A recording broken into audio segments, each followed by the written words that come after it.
Dari kecil kita selalu dengar hutan dinamain paru-paru dunia. Selain buat napas, hutan juga jadi rumah buat segala jenis binatang-binatang lucu dan langka.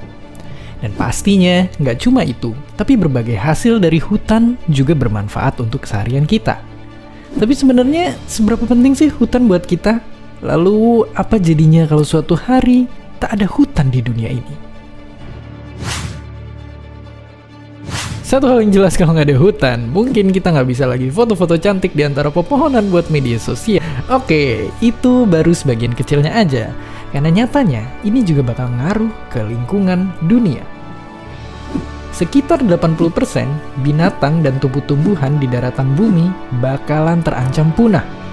Siklus hujan jadi kacau dan dunia tambah panas, air bersih menghilang, dan pastinya napas kita semua jadi lebih sesak karena hutan ngasilin udara bersih untuk kita bisa bernafas. Tapi apakah kita masih bisa bertahan di kondisi kayak begini? Ngelihat fakta kalau hutan itu nyatanya deket banget sama kehidupan kita, maka jawabannya hampir nggak mungkin. Dan kalau ternyata bisa pun, kehidupan bakal jauh berubah. Ya, hidup tanpa hutan ibarat ikan tanpa air. Saking pentingnya hutan ini buat kita semua.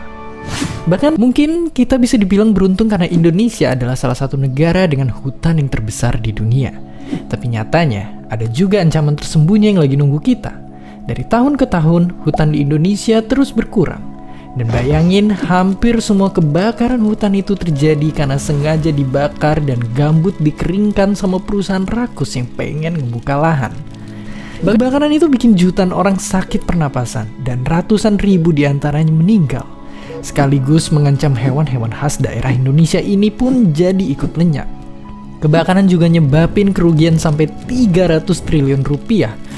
Dan masalah hutan yang makin botak ini nggak cuma di Indonesia, di seluruh dunia pun tiap tahunnya ada 15 miliar pohon yang ditebang.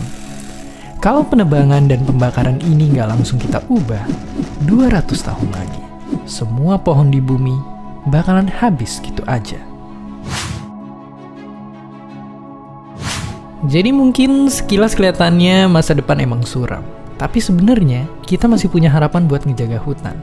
Kita mesti gotong royong buat ngejalanin berbagai solusi untuk nyegah api biar nggak ngelahap hutan kita lagi. Dengan membeli produk yang berasal dari hutan yang diperoleh dengan cara baik pun, kita udah ikut membantu. Dan pastinya, yang bisa kita lakuin adalah nyebarin info tentang ini dan bikin banyak orang makin sadar bahayanya kebakaran hutan dan lahan.